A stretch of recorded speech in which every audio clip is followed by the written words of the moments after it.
Thank you for the warm welcome. Thank you, Dr. Berger, as well, for the introduction, and Sunflower Foundation for the invitation to join you today. I'm so excited to be here with you. I love all the words that you said: excited, empowered, curious, all of those things. I hope we continue with that as we go through the day and then into tomorrow as well. So I am Dr. Keondria McClish-Boyd, and I own Sienna Slate. It is a wellness company, a well-being company. So through Sienna Slate, we help high achievers, scholars, and creatives to prioritize the work that you are passionate about so that you can do it well. And we do that through mindfulness-based practices, through coaching, and through writing, right? So we prioritize this space for high achievers because I, for one, am a high achiever. And with high achievers, we know that there comes some perfectionism, some burnout, so all of those things, right? So we prioritize the spaces for high achievers, creatives, and scholars in these spaces. So I'm glad to be here with you today because as nonprofit leaders, as people that have a vision for people and communities, you are also high achievers and creatives as well. So I want to begin by saying that I know that wellness and self-care is a topic that's going to take a bit of vulnerability, right? I'm going to ask you if you will engage with me in a conversation, and we're going to engage with others, and I know that's going to take some vulnerability. So as I ask you this, I'm also going to ask that you give yourself and others a bit of compassion and also a bit of grace, okay? So my first ask of you is, how many of you have experienced burnout or know someone who has? Absolutely. Absolutely right. Thank you. You left your hand up a little long, so you need... It's real. Absolutely, it's real. Thank you for your bravery in putting your hands up. So as you see the other people who have had their hands up as well, you know you're not alone in this because the work can feel isolating and it can feel lonely at times. So the other ask that I have of you is, if you will indulge me just for a moment, I would like to read something to you, and if you will, close your eyes, and as I'm reading to you, think about what's resonating.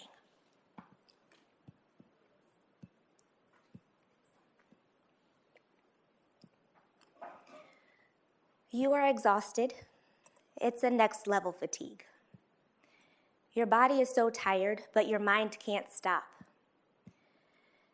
It pings from what is right in front of you: grant deadlines, board meetings, and 2 staff members who have just given notice to the larger issues. Polarization and inequities are dark clouds disrupting your newsfeed and the headlines that are replaying in your mind. Always there, even in your restless sleep. With your words, you rally, but your heart is racing. You are overwhelmed and overworked.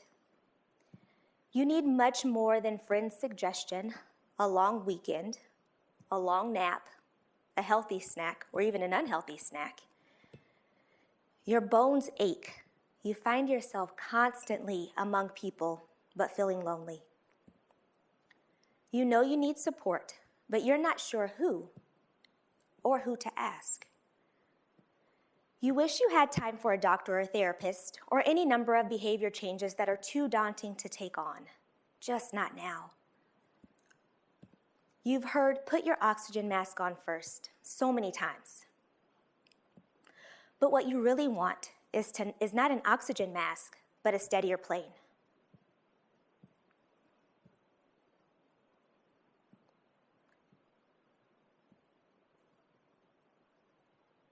So whenever you're ready, open your eyes. So this was from the Center for Effective Philanthropy, and they did a study on burnout, wellness, all of these things. Anyone care to share anything that resonated with you as I read that? Yes. Just 1 minute, she's gonna get the mic.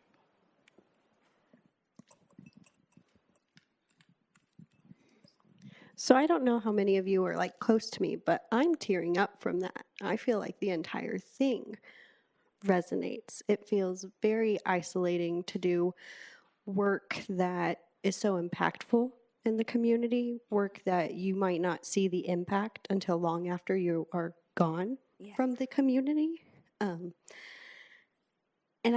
The very last line, I feel like, is what pulled me. It's like, I don't want the oxygen mask. I don't want this fix of this emergency.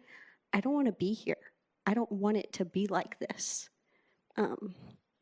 So I just love this. Thank you for the activity and sharing that. That was beautiful. Absolutely. Thank you for sharing and starting us off. Thank you for your bravery in that.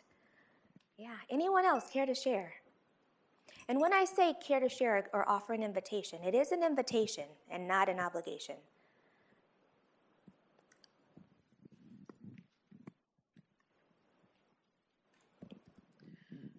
One of the things I learned from my experience of taking on too much and for too long was early when I started in ministry. And you think so many things come along your way that you feel, oh, that's good, I need to do that. Well, is that really what you should be doing? That requires meditation, prayer in my particular case, and some clear thought as to what that should be so that you're not taking on more than what you should be doing. Yes, yes, absolutely. Thank you for that.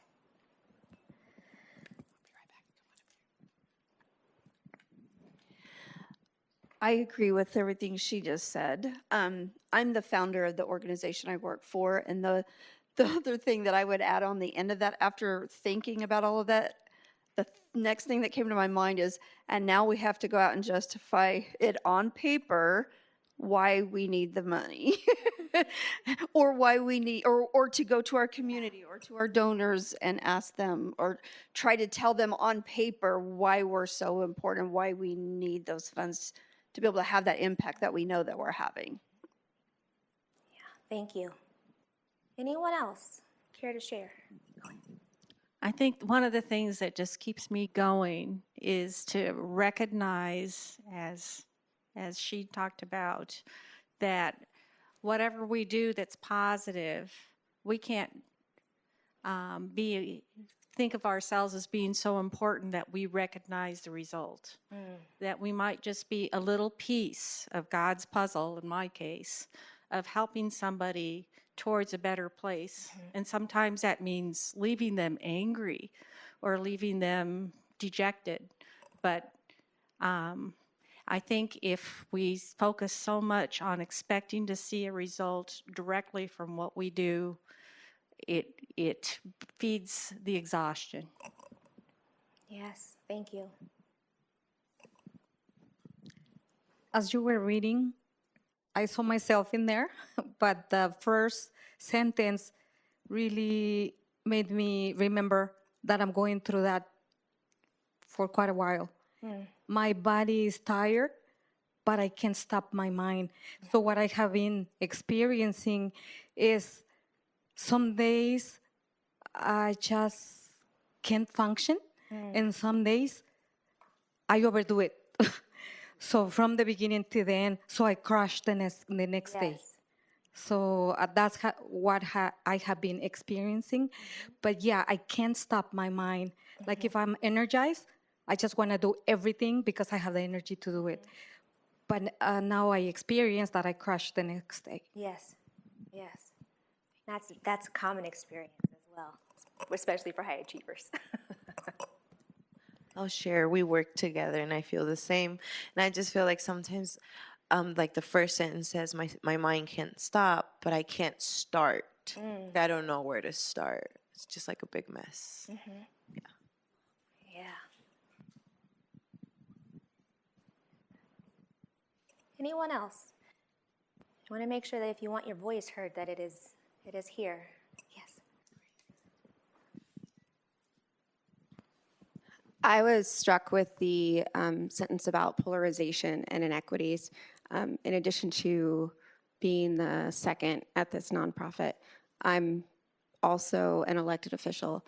And so I am every other Monday dealing with that business for 3.5 hours usually. And trying to put those, putting the kids for like just school board, we're supposed to be talking about the kids. So it's just this was something that I got into. The election was something I did to fill a bucket that wasn't being filled. So it got real complicated when we got further apart. Yeah, thank you for that. Thank you. So 95% of leaders say from this study said that they were concerned about burnout for themselves or for their staff. So this is a very real phenomenon, a very real topic that needs to be discussed. And sometimes people think, I'm the only one experiencing this, or no one else is burning the candle at both ends, so I'm not going to say anything. I'm just going to put my head down and keep working. And that does not have to be the case, and I want to make sure that we prioritize this during our time today. So, like I said, I'd like for this to be a reflective conversation. So there'll be some times to reflect, but I'd like this to be a conversation if you feel like you need to say something, to talk to us. There's also going to be some times to write and reflect. So as we say that, like I said, I'd like for you to have compassion for yourself and for others, and a bit of grace for those who may be more reflective and not as vocal. Okay? So we'll have both of those there. And then open to receiving the good things that may happen and the good connections that could happen over the next couple of days while you're here.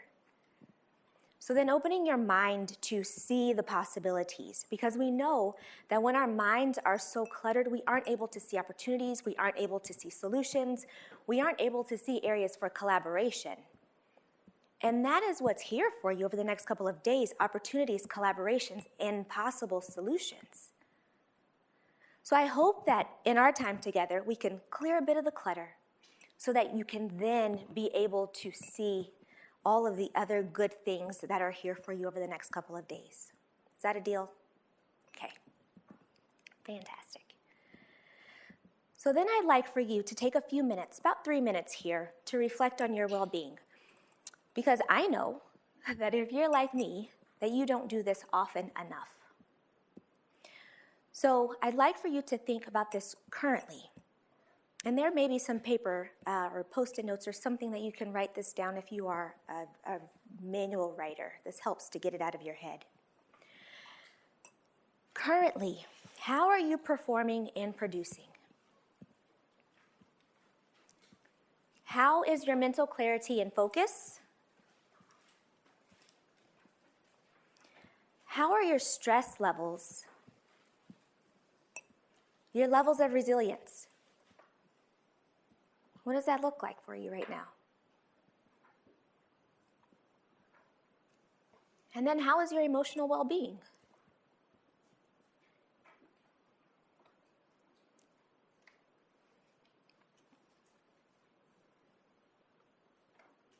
So we'll take about 3 minutes here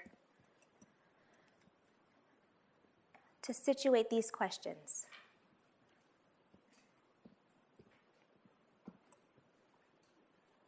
Okay, so wrap up that thought for us. And we'll come back to this as well. So we'll let this sit as we continue on with our conversation. So I'd like to talk about the what of burnout, the so what, and the now what. So we'll briefly talk about the what of it. We'll spend the majority of our time talking about the so what. So what does this mean for me? What does this look like for me? Why does this matter? And then the now what, taking away some actionable things that you can take with you, okay? So capacity building is whatever is needed to bring a nonprofit to the next level of operational, programmatic, financial, organizational maturity, so it may more effectively and efficiently advance its mission to the future.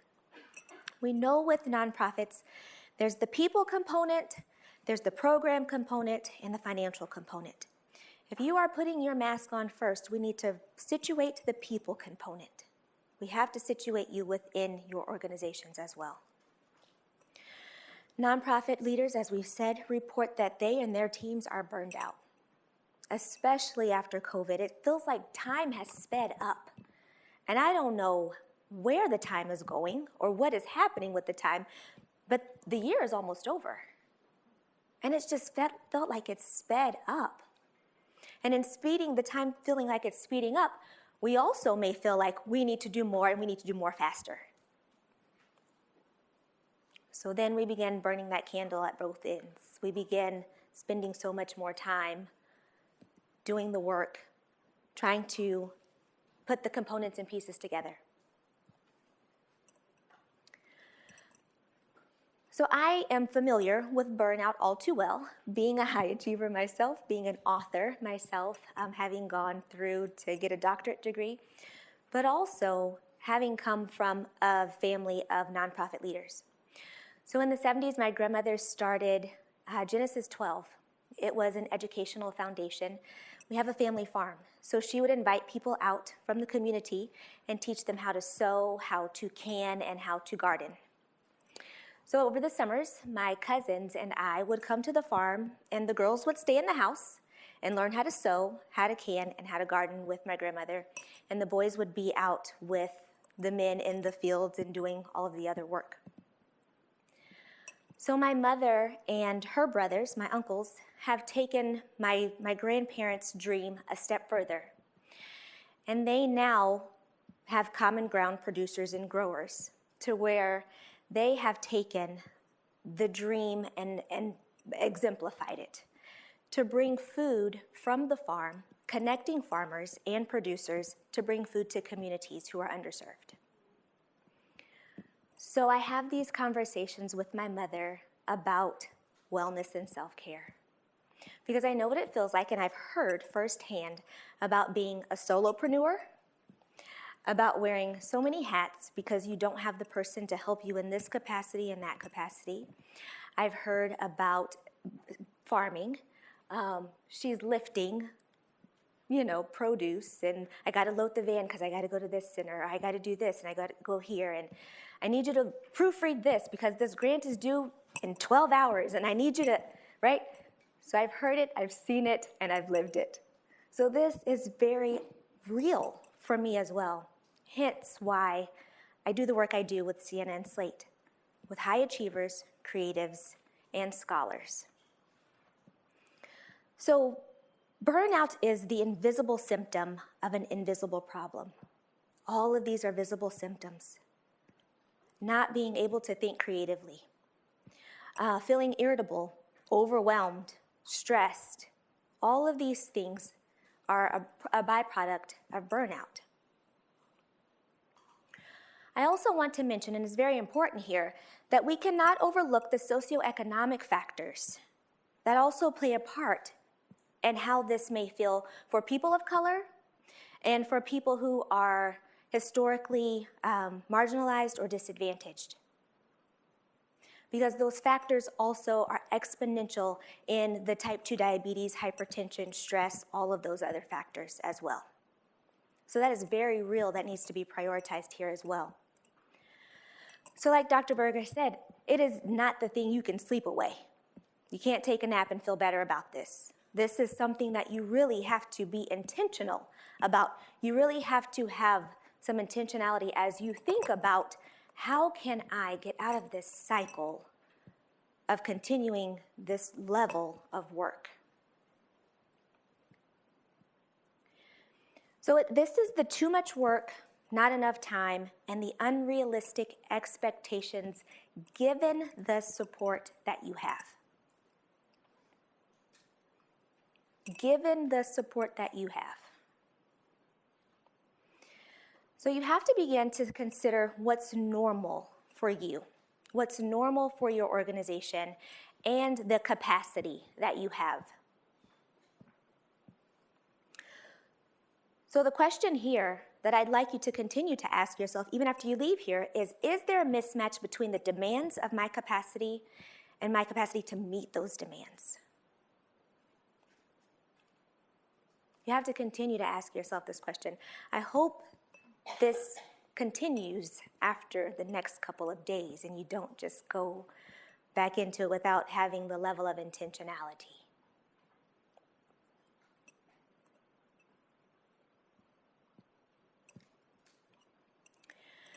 So at Sienna Slate, we have a interconnections of well-being. So this has been adapted from some other models, but we have adapted this based off of what we've seen in our own research and what we've seen through our own clients. But there are 9 areas that we look at with Sienna and Slate because we know that there's an interconnection. You cannot, these are compartmentalized. You cannot consider that you don't bring the work home and you don't take the family to work. They are intertwined, they are interconnected, right? You don't just walk out of the house, shut the door, and then it doesn't exist anymore. That doesn't work. So that's how we're talking about this interconnections of well-being. So on your diagram here, what I would like you to do is I'm going to go through each of these, and I want you to consider these for yourself in your business. And I want you to give yourself a rating of 1 to 10. 1 is, this is not good, not existent, it's not working. To 10 is, yes, we're rocking it, we got this, this is a good area for us right now. So I want you to consider 1 to 10 as we talk about each of these. Know that there are no perfect 10s on everything. It's just not possible, so I don't want that to be a realistic thing for you, or I don't want you to have that stress of, oh my God, I have 4s in this area, I'm not doing well. Don't put that type of pressure on yourself, okay? So let's be realistic about this. And as we go through this, I want you to rate this 1 through 10. You can give yourself halves if you need. You can go, it's a 4-ish, maybe, right? So feel okay to do that as well. So the first is the connection between career and purpose. So what is the work that is bigger than you? Are you doing that work? Does this work light you up?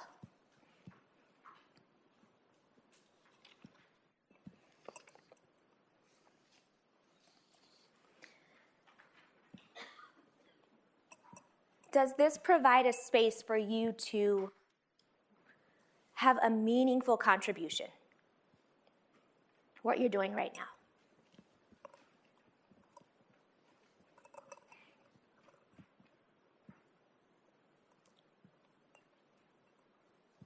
We're only going to take a couple of seconds on this. I don't want to give you too much time to overthink.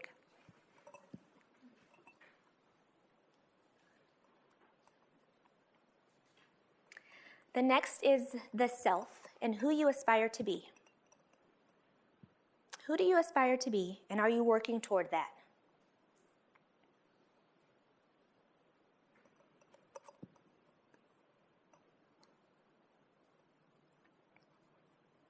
And how are you showing up in this space?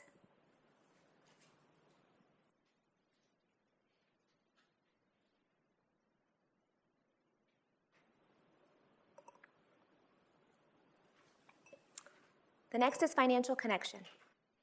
Are you practicing good financial habits?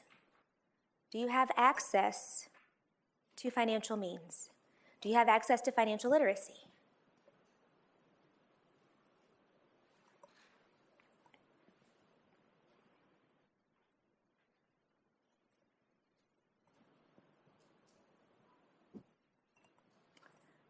The next one is meaningful relationships. Now, we've broken this out at CNN Slate from cultural, social, and community connections because you can be connected to a community and still not feel that there is a meaningful connection that you have with others. You can still feel alone, you can still feel isolated, even though you are sitting right here with other people. So the meaningful connections and relationships are important here. So these are the people and relationships that you can count on without being judged. These are also the relationships and the people who are going to tell you like it is, even if you don't want to hear it. Do you have those people?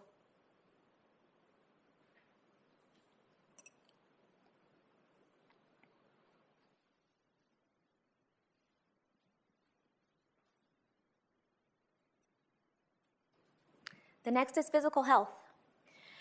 Are you making healthy lifestyle choices that lead to a balanced body, mind, and spirit? We know that there is a connection between rest, movement, and feeling mentally well. Are you even able to see that or prioritize that?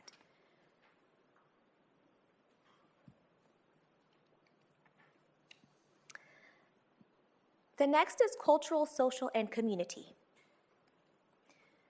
Do you have the ability to care for yourself as you are caring for others?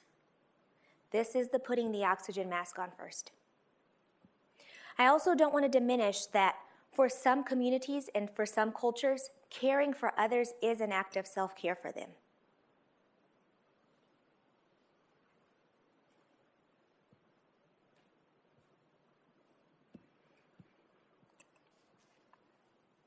This is where we may see hobbies come into the picture. This is where we may see play and curiosity come into the picture as well.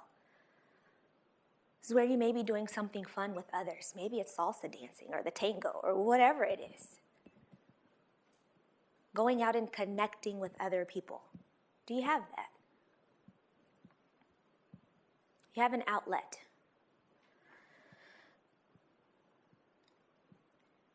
Then the social and emotional. Is there a sense of belonging, security, and acceptance?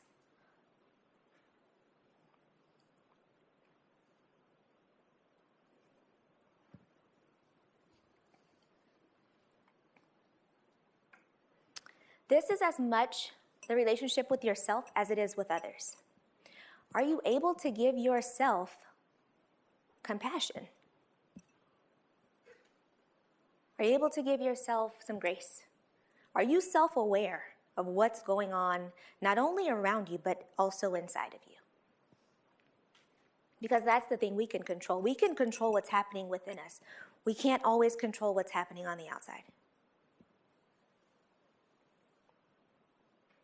Are you able to look at what's happening and then your responses to them?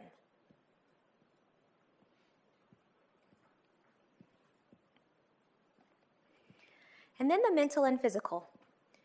Are you engaged in activities to promote mental and physical well-being?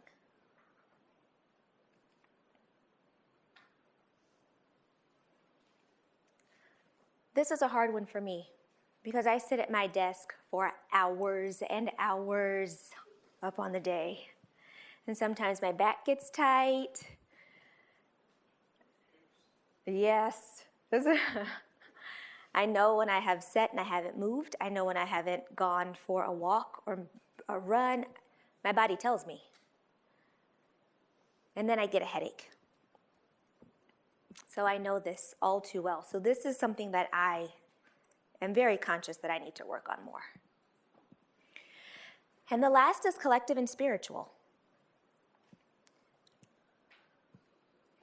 Is there a higher sense of purpose? And this doesn't necessarily have to be religiosity. This can look different for everyone. But is there a sense of purpose? Is there a sense that there is a connection to a higher being, or there's a connection to the work of what you're doing in your community, and there's purpose in that?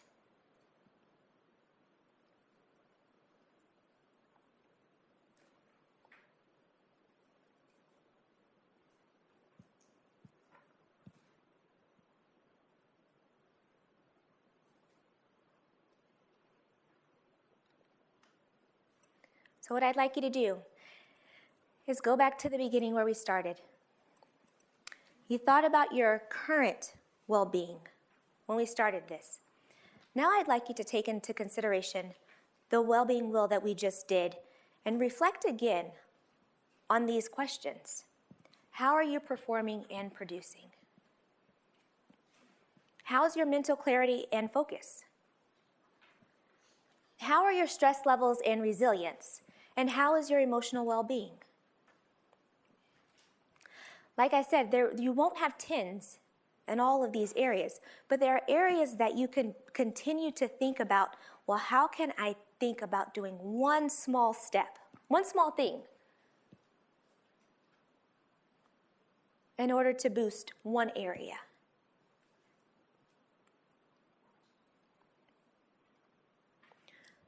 So let's take just 1 minute or so to think about this, and then I would like for us to talk about this. I said I'd like a conversation, and I'd like to have a conversation, if you will. So what's resonating for you now? It's an invitation, not an obligation. Is there anyone that wants to share anything? Yes. Thank you for starting us off.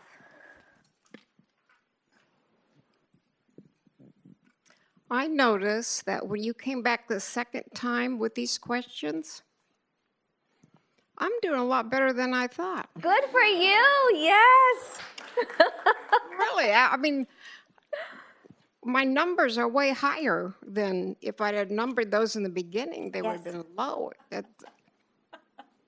I'm surprised. Good. But when I really looked at each one of those, I'm not doing bad at all. That's so good. Good. It's funny because I have the opposite reaction. Because when I looked at these, I was not even thinking about like my well-being. I'm like, how am I doing at work? Yeah. How do these things relate to the work that we do? And then just doing the personal check, it's like, ooh, okay, that's why things are not great. Ooh, okay. So this was very like, way to call me out. But thank you for it. Lovingly, hopefully. Lovingly, very lovingly. Like the fact that you said to start this with grace and compassion for yourself. I feel like that's what creates the space to do it with the Yeah. love. So thank you. Good. Thank you. Anyone else?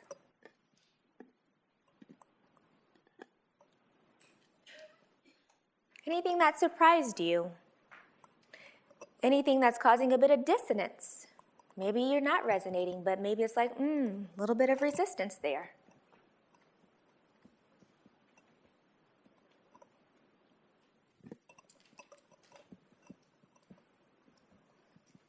Okay.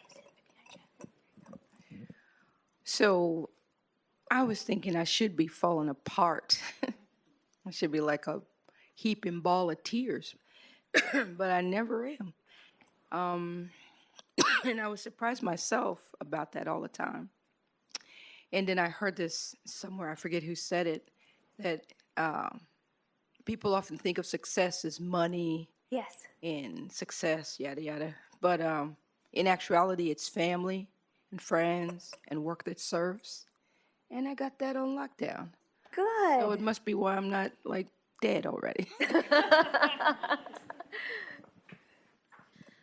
One thing that I notice is that when you focus on rest, the rest comes to balance. And I don't think that if you're a perfectionist, you never think about the rest part because you're constantly thinking about the next thing you have to do, whether it's your kids or your work or church or whatever it is that you have on your plate. You constantly go, go, go, go, go. And I think our society has conditioned us to always be on the go. Yes. And if you don't take the time to rest, and the one that really speaks to me the most is that collective and spiritual connection. If you know your purpose and you can rest and reflect on that purpose, then you can bring the rest into balance.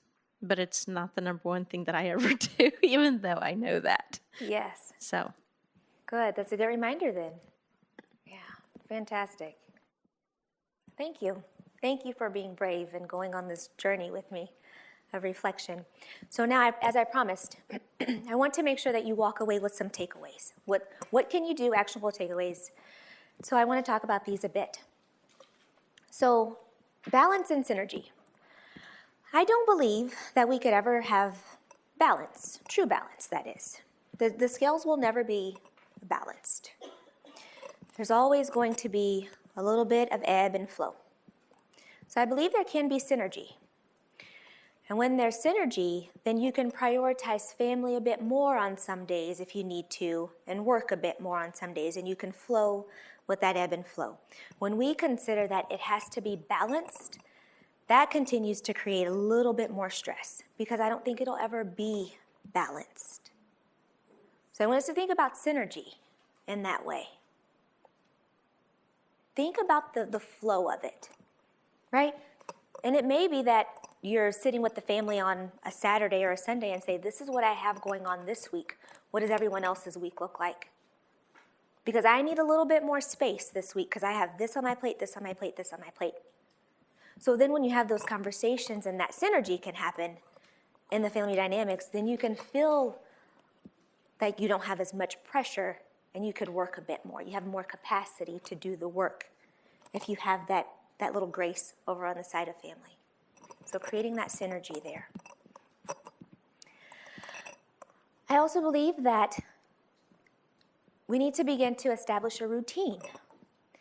The other day, I was just off.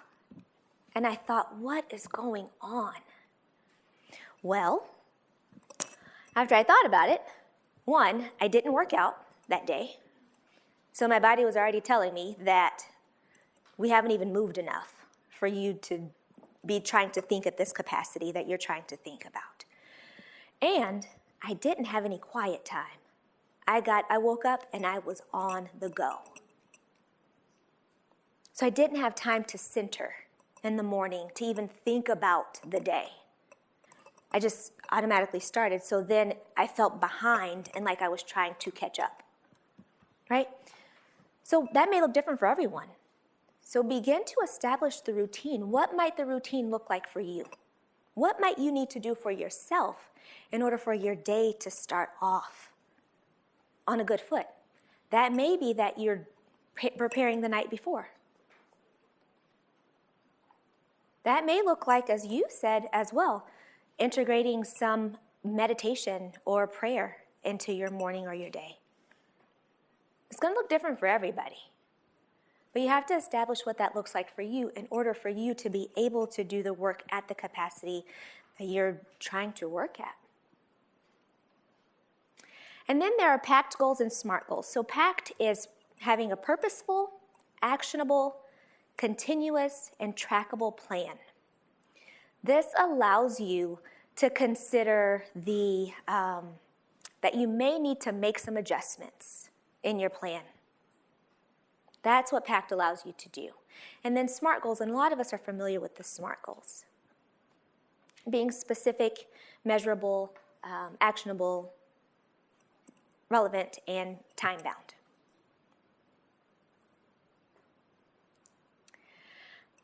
Yes.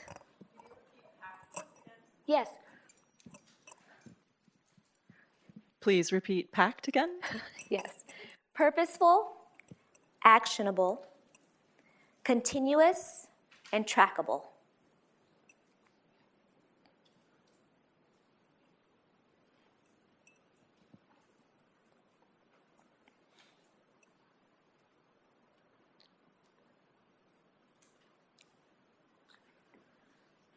Another thing that I'd like for you to maybe consider, and if this is right for you, is the do, defer, delegate, and delete. So when you are thinking about and writing your to-do lists, consider these 4 boxes. The do box is that it needs to be done by you. This requires you to do the work, you to put in the time to do it. The defer means that it can sit for a little while, doesn't necessarily need as much time for you to think about this right now, or you may delegate it to someone else. The delete means this is busy work and I don't need to have it on this list at all. This is not a good use of my time. So think about that as well. The do, defer, delegate, and delete as you are considering your to-do lists and all of the things that you have to do. Does it have to be done by you?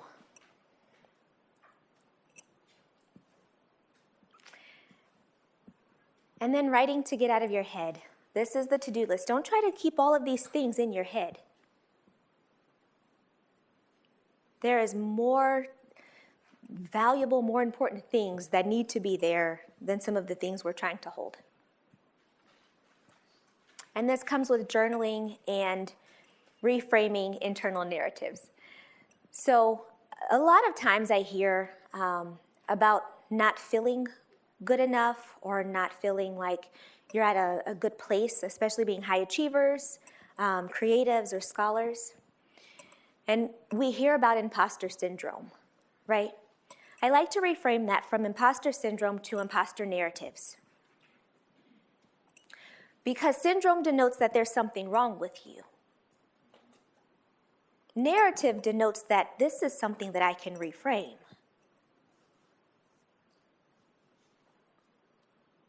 But it's a conscious act. Tap into your communication networks, your support systems, mental health professionals if you need them. There is nothing wrong with seeking help for someone to listen to you.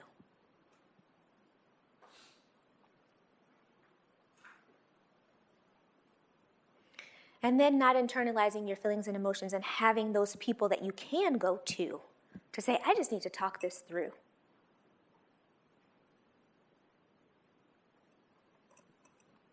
A couple of other things. To build in micro moments. And meetings with yourself. So I often tell my clients that people don't respect self-care or that I need me time or my own time. They don't respect that, but they will respect a meeting.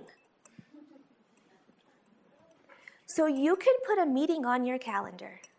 No one has to know who you're meeting with. You are meeting with yourself. I need to check in with myself. How am I doing physically, emotionally, spiritually? How am I doing right now? That's a meeting with yourself. Put that on your calendar. And you can just say, I got a meeting, I got to run. And you can sit in your car in the sunshine if you need it. Right, just whatever you need. Schedule a meeting with yourself. And then build in those micro moments. So this also goes to the movement and mindfulness. So I like to put my headphones in, and people think you're listening to things so they won't talk to you, right? I'm not listening to anything. I just don't want you to talk to me. So, so I'll put my headphones in while I'm walking, and this is then a mindful or walking meditation. Because I'm silent, but I'm also thinking about the things that I need to be doing, and you're not coming to me with all of the things because you think you need to talk to me. Right? Use these little tips and tricks here in order to carve out the space for you to be able to prioritize you at this time. A body scan is as you're sitting right now. You'll put your feet on the floor and you'll take a deep breath.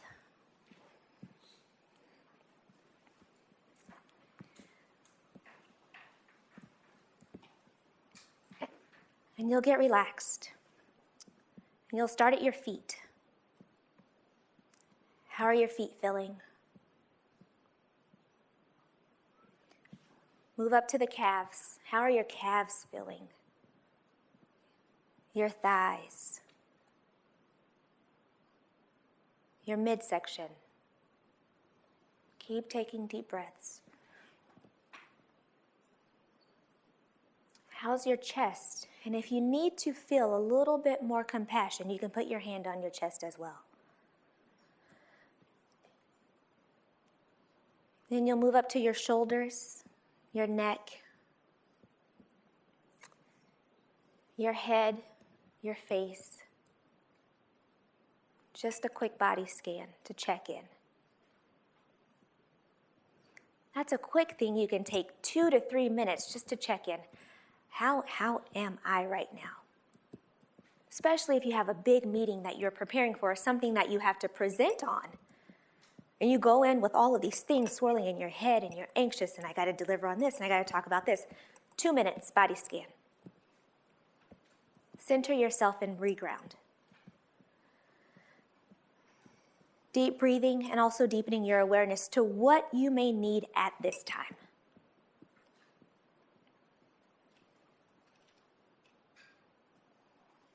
Boundaries is a big one. I have sleep diet, movement, and hobbies on here for a reason, because these are some of the things that often get thrown out of the window when we talk about boundaries. We give up our sleep, we give up our hobbies, we give up our movement, and we eat on the go. Right? So when you're thinking about boundaries, also prioritize these things. And prioritizing these things will allow you to have some joy on the journey. It'll allow you to incorporate some play, because you'll be able to go back to that hobby that you love to do. All work and no play is not very good. So be able to incorporate some of these things. And then know when to say that I've done my best and I've done enough for today.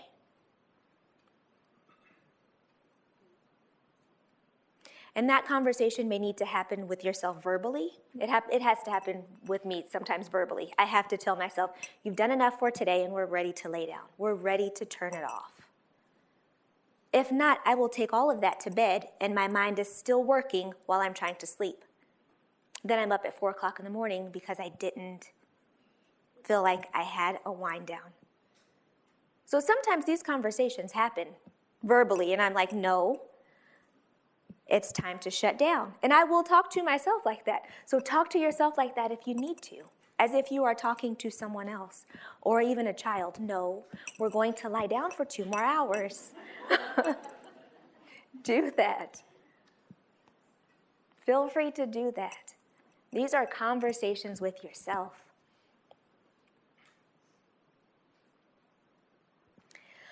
Also, when we're thinking about the I've done enough today and all of the other things that we've talked about, I want to leave you with one last visual.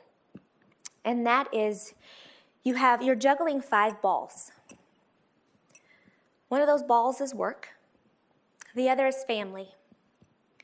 The other is friends. And then spirituality, or your purpose, or your soul. You're juggling these balls. You drop the work ball, and it bounces back. The family ball, the friend ball, relationships, your soul, your purpose, spirituality, you drop those and they're likely to shatter a bit, likely to put some fractures in there. They don't bounce back as well as that work ball does.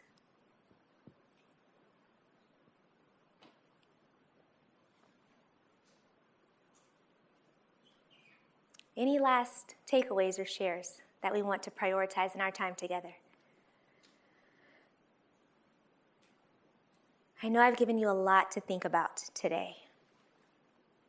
And I hope that you continue to do this work. And I hope that you continue to be intentional and reflective in your space, that you carve out that space for yourself, because no one else is going to carve it out for you. No one's going to do this work for you.